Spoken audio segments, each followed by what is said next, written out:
Silakan Anom. Anom.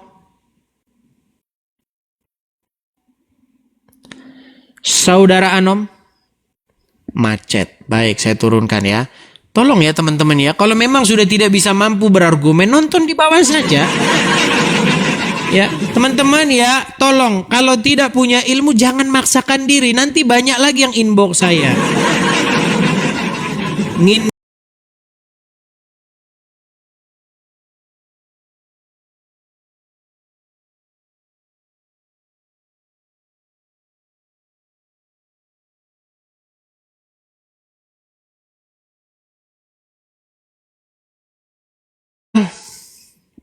Follow ya teman-teman ya. Kita tembuskan teman-teman 1 juta followers. 1 juta. Oke, Zal, selamat malam Zal. Ya, selamat malam Nis. Ya, silakan Zal.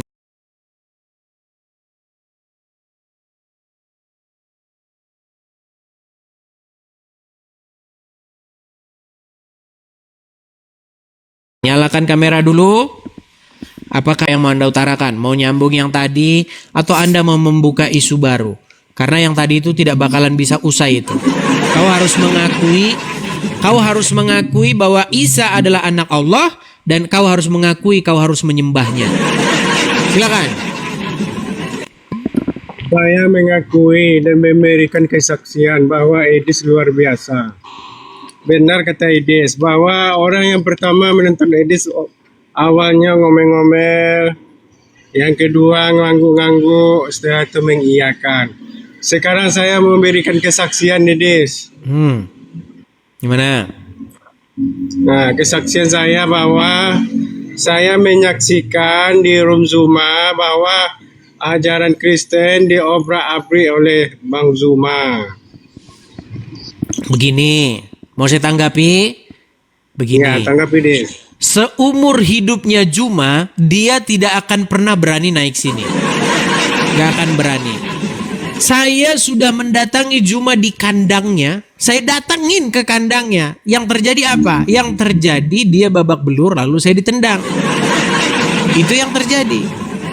Jadi bilang sama dia begini, Zuma, kalau kau memang benar-benar punya nyali, kalau kau benar-benar seorang lelaki, kenapa kau tidak berani kalau Edis naik ke sini, kau biarkan dia ngomong, lalu kau biarkan dia mendebatmu yang ada, dibiarkan berapa detik, dibisukan, tendang, itu. Udah berapa kali saya naik ke tempat dia.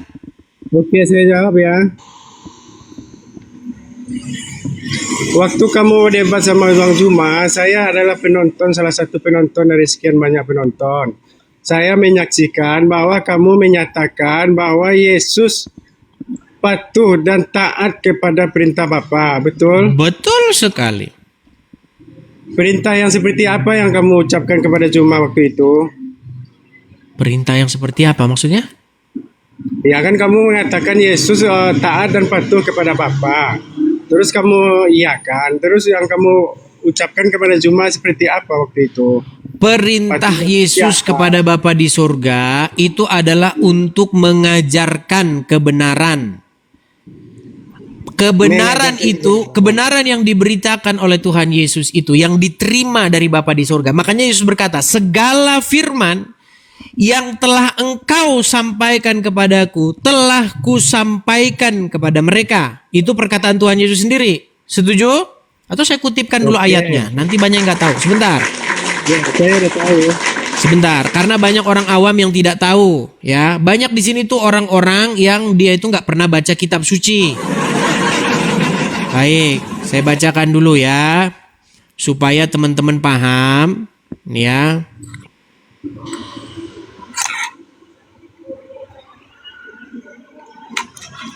Itu tertulis di dalam Injil Yohanes, kalau tidak salah ya. Iya nih, Yohanes 17 ayat yang ke-8.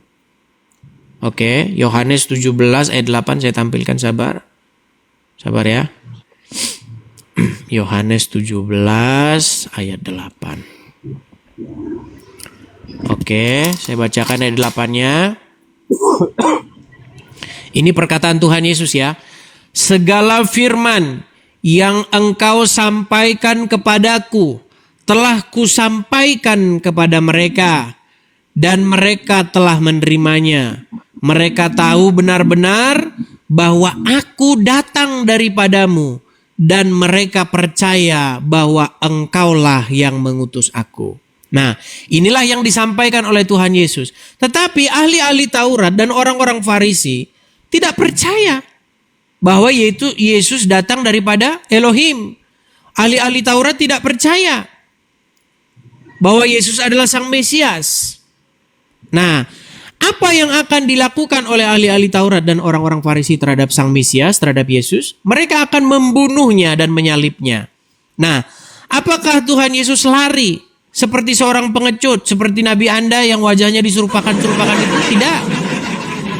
Dia menghadapi penyaliban tersebut dan dia percaya bahwa sekalipun mereka menyalibkannya, Yesus akan bangkit mengalahkan kematian. Tuh. Apa pertanyaan Anda selanjutnya? Silakan. Saya balik lagi kamera saya. Dari pernyataan Anda yang sebelumnya yang kontroversi, Anda mengakui bahwa penyaliban itu adalah rencana iblis. Oke. Gitu. Apakah penjelasan saya kurang jelas? Jelas, cuman di kontroversinya di sana kamu Bapak Belur sama Bang Zuma. Baik. Mana dalilnya kamu suruh baca Bibel? Baik. Seluruh Bibel. Baik. Baik, pertanyaan saya begini. Ketika orang-orang berteriak, salibkan dia, ketika Yudas Iskariot mengkhianati Yesus dengan menjualnya seharga 30 keping perak, yang merasuki Yudas Iskariot, yang merasuki orang-orang yang berteriak salibkan dia, A. Roh Kudus, B. Roh jahat atau roh iblis. Roh jahat. Roh jahat. Berarti siapa yang berkehendak supaya Yesus disalibkan? A. Roh Kudus, B. Roh jahat. Roh jahat, Anda mengakui roh jahat kan? Oke, lalu apa masalahnya? Yang bagian mana yang Anda tidak tangkap? Anda yang jadi masalahnya, apakah Yesus patuh dan taat kepada iblis? Atau Tentu tidak. Kalau ia patuh kepada iblis, maka Yesus tidak akan berani memberitakan kebenaran tersebut. Justru Yesus memberitakan kebenaran tersebut dengan berani. Bahkan penukar-penukar uang, meja-meja jual beli itu dijungkir balikan oleh Tuhan Yesus di dalam bait Tuhan. Karena apa? Karena ahli-ahli Taurat dan orang-orang Farisi telah membuat rumah Tuhan menjadi ajang bisnis. Anda tahu itu? Dengarkan. Sebentar, saya mau kasih tahu nih. Dengarkan. Ini penting. Ini penting untuk beragama sampai zaman sekarang. Banyak orang membuat rumah Tuhan itu menjadi ajang bisnis. Ya, banyak gereja dibikin jadi ajang bisnis. Banyak sinagog dibikin jadi ajang bisnis. Banyak masjid dibikin ajang bisnis. Dan ini yang dijungkir balikan oleh Tuhan Yesus. Ketika Tuhan Yesus datang ke bait Tuhan, di situ didapati orang jual beli. Di situ didapati orang jual begini. Dan itu memperkaya imam-imam ahli-ahli Taurat. Dan itu dijungkir balikan. Ada tertulis, rumahku adalah rumah doa, tetapi engkau menjadikannya sarang penyamun. Nah, pertanyaan saya kepada Anda, yang Anda tidak paham ini, kenapa Anda bisa mengatakan bahwa Yesus taat kepada iblis, sementara Yesus sendiri melawan pekerjaan iblis itu, yang membuat rumah Tuhan itu menjadi ajang bisnis? Iya, kalau di situ tidak ada masalah, Dis. Terus yang anda masalahkan gimana? Yang jadi masalah, Anda mengatakan bahwa Yesus itu ada tak. Kita menjadikan Yesus itu patuh dan taat. Patuh dan taat itu menurutmu, Yesus itu patuh kepada perintah iblis. Apa itu perintah kepada iblis? Perintah iblis sih gimana? Sebentar, saya tanya kepada Anda. Di mana Yesus patuh kepada perintah iblis? Coba. Patuhnya buktinya Anda mengiyakan bahwa Yesus tidak lari dari penyaliban. Oke, baik. Saya mau tanya, kita harus balikkan logika mereka ini ke logika dia. Begini, Anda percaya dengan Muhammad? Ya, percaya. Oke. Kepada Yesus juga percaya. Anda tidak percaya Kecuali- kepada Yesus. Sebentar, tenang dulu. Jangan Iya, kemana-mana, nanti melebar. Kita mau fokus ke bahasan ini. Karena Yesus disalibkan, karena Yesus memberitakan kebenaran, lalu orang-orang menyalibkan dia. Logikamu berkata bahwa Yesus patuh kepada iblis, kepada orang-orang yang menyalibkannya. Begitu ya? Bukan logika saya, tapi tanggapanmu. Kok tanggapan saya sih? Iya, kan katamu Gini, kenapa kamu mengatakan sebentar? Kenapa kamu mengatakan tenang? Kamu udah ketularan si bom-bom. Gini, pertanyaan saya, kenapa kamu mengatakan bahwa Yesus patuh kepada iblis? Iya, kau dari pernyataanmu kepada debat-debat sebelumnya, termasuk juga kepada Yusuf PI. Sebentar. Coba kamu jelaskan dulu. Di dalam peristiwa tersebut, orang-orang berteriak, salibkan dia. Oke? Lalu akhirnya dia pun disalibkan. Oke? Ya. Pertanyaan saya, logikamu yang mengatakan bahwa di situ Yesus taat sama iblis tuh gimana? Logikamu itu? Ya, logikanya Anda mengakui penyaliban itu adalah rencana iblis. Oke, karena penyaliban itu adalah rencana iblis, lalu Yesus disalib, berarti secara logika Yesus patuh kepada iblis, gitu? Ya, menurutmu kan Baik. iya kan? Kita iakan dulu. Baik. Saya mau tanya sama Anda. Benarkah Muhammad memberitakan kebenaran yaitu agama Islam? Benar sekali, Des. Oke. Benarkah banyak yang tidak suka? Banyak sekali, Des. Termasuk Oke, juga baik. Mas Umar Baik. Anda. Pertanyaan saya kepada Anda. Benarkah seorang Wahyudi, perempuan Wahyudi, akhirnya membubuhkan racun dan Muhammad akhirnya memakan racun tersebut? Betul, Des. Pertanyaan saya, ketika orang meracun Muhammad, itu adalah dari iblis atau dari Allah? Maksud saya, motivasi dia meracun itu karena dia dikuasai rohnya Allah, dikuasai oleh Allah, atau dikuasai oleh iblis? Dikuasai iblis. Dikuasai iblis. Benarkah akhirnya Muhammad berkata kepada Aisyah, "Ya Aisyah, terasa sekarang racun yang kumakan di Khaibar itu telah memotong urat jantungku." Dan akhirnya Muhammad meninggal. Kapan diucapkan, Des? Berapa tahun setelah kejadian, Des? Setelah 4 tahun setelah peristiwa tersebut. 4 tahun memang ada ya racun 4 tahun kejadiannya. baru Muhammad terasa. yang mengatakan begitu. Saya putarkan videonya. Saya putarkan ya. Ya. Tolong dengarkan ini.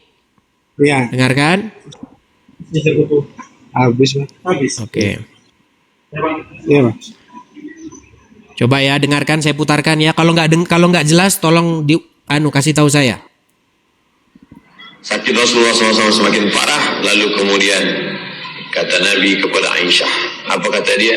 Ya Aisyah, wahai Aisyah, ma'azalu ajidu alamat ta'am, terasa di dalam sakitnya makanan yang kumakan waktu di Khaybar. Ini dalil bahwa dia mati diracun. Ini dalil bahwa dia mati diracun. Ini dalil bahwa dia mati diracun. Yang meracunnya adalah Zainab, istri Salam bin Miskam. Aisyah, aku merasakan sakitnya. Sampai hari ini kurasakan. Fahadha awan. Inilah masanya. Wajadtu inqita'a abhuri. Aku merasakan terputusnya urat disebabkan oleh racun itu.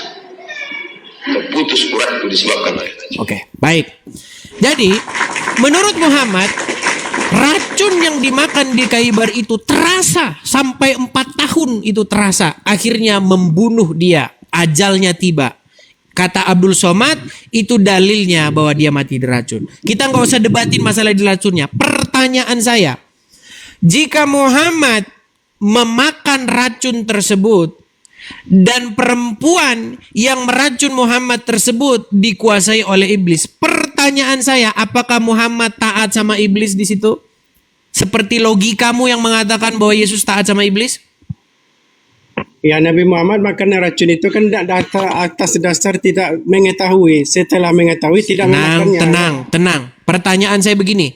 Ketika seorang perempuan Wahyudi meracun Muhammad, Anda katakan bahwa orang yang meracun tersebut motivasinya bukan dimotivasi oleh Allah tetapi dimotivasi oleh iblis, betul? Oke, ya. Dan Muhammad memakan racun tersebut, betul? Ya. Oke, akhirnya Muhammad meninggal oleh karena racun tersebut, betul? Ya, kalau 4 tahun kemudian saya ragu, Des. Kecuali kalau mati seketika saya percaya. Ya, itu keraguan Anda. Tapi Muhammad yang mengatakan bahwa dia itu karena racun tersebut. Kalau masalah Anda ragu itu urusan Anda. Pertanyaannya, berarti kesimpulannya Muhammad taat kepada iblis, betul? Enggak juga, Des. Karena dia... mulai. Kenapa logikamu mengatakan bahwa Yesus taat kepada iblis? Yesus sudah mengetahui bahwa penyabilan itu akan terjadi. Oke. Anda juga Baik. Saya bikin satu perumpamaan. Saya bikin satu perumpamaan. Untuk menyembuhkan mereka ini kita harus bikin perumpamaan. Karena Tuhan Yesus pun mengajar dengan sebuah perumpamaan. Kita ikut gaya, style dari Tuhan kita. Begini.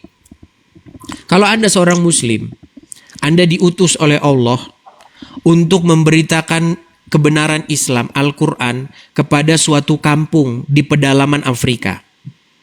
Oke? Nah, ketika Anda diutus ke sana, ke pedalaman Afrika tersebut, Allah sudah memberitahu kepada Anda. Wahai siapa? Zal, nama Anda ya. Zal, Anda pergi, beritakanlah Al-Quran kepada satu kaum di pedalaman Afrika ini. Ya, tetapi akan nanti tiba saatnya bahwa ada orang-orang yang tidak suka dengan Anda dan mereka akan membunuh Anda. Anda sudah dikasih tahu sama Allah bahwa akan ada orang yang tidak suka dan membunuh Anda. Tetapi perbuatan Anda dibunuh itu tidak lebih penting ketimbang banyaknya orang di situ nanti dan seluruh umat nanti akan percaya kepada agama Islam. Sampai sini Anda nangkep belum? Kalau belum nangkep saya ulangin. Nangkap sekali, Des. Pertanyaan saya kepada Anda. Anda akhirnya datang ke pedalaman Afrika tersebut, Anda beritakan agama Islam, akhirnya banyak orang menerima Islam, satu kampung jadi Islam, nyebar kemana-mana jadi Islam, menyebar kemana-mana, bahkan sampai dari situ menyebar kemana-mana. Tetapi ada orang yang tidak suka kepada Anda dan akhirnya mereka membunuh Anda. Pertanyaan saya, ketika Anda terbunuh di situ, terus? Apakah di situ Anda sedang taat kepada Allah atau taat kepada orang-orang yang membunuh Anda? Kalau dibunuh di dalam itu namanya... Bang, bukan itu yang saya tanya. Dengarkan lagi. Ketika Anda patuh kepada Allah, memberitakan Al-Quran ke situ, lalu Anda di situ mati terbunuh karena memberitakan Al-Quran, Anda patuh kepada Allah atau patuh kepada iblis? Atau patuh kepada orang-orang yang membunuh Anda? Patuh kepada Allah. Terus kenapa Anda buat logika seperti itu kepada saya? Kenapa Anda tidak buat logika seperti itu kepada saya? Ketika Yesus memberitakan kebenaran, ia tahu resikonya. Dan ia tahu dampaknya. Dampaknya adalah bahwa pengajaran tersebut akan menyebar kepada seluruh bangsa. Ya, tetapi ada orang-orang yang tidak suka yang akan membunuhnya. Yesus sudah tahu itu. Lalu bagaimana Anda berpikir bahwa Yesus sedang taat kepada iblis, bukan taat kepada Bapa di surga? Boleh saya jawab? Silakan. Bukan begini, Yesus sudah mengetahui bahwa dia akan menjalani yang namanya salib. Dan tadi sudah saya kasih tahu sama Anda sudah mengetahui akan dibunuh, betul? Betul, tapi kan berdoa. Apa arti sebuah doa? Ketika Anda sudah dikasih tahu akan dibunuh, maka ketika Anda tetap mengikuti perintah Allah itu, tidak lari. Kalau Anda lari, justru Anda lari. Anda tidak patuh. Itu sama seperti Yunus, ya. Begini loh.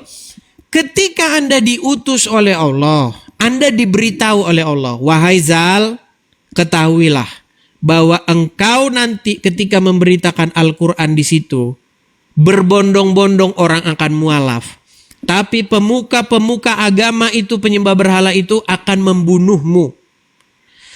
Kamu sebagai hamba Allah akan mengikuti sekalipun itu resikonya dibunuh atau lari dari tugas yang diberikan kepada Anda.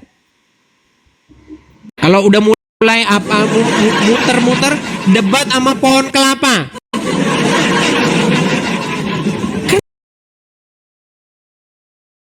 Kenapa sih kalian punya logika miring seperti itu? Justru kalau Yesus lari, dia sama seperti nabimu itu. Gimana? Karena Yesus percaya kepada Bapa yang berkuasa. Ya, dia berkuasa atas alam maut. Dia berkuasa untuk membangkitkan orang mati. Maka Yesus tidak takut. Dia berani menghadapi resiko tersebut. Tetapi pembunuhan itu tetap datang dari si jahat, bukan datang dari Bapa di surga. Seperti logikanya Bom-Bom, Rudi Iskariot, dan kawan-kawan. Gimana sih Anda itu? Anda sebagai seorang Kristen memberitakan kebenaran. Anda tahu resikonya kan? Betul tidak? Resikonya adalah Anda akan dimusuhi. Anda akan dibenci. Nah, pertanyaan saya,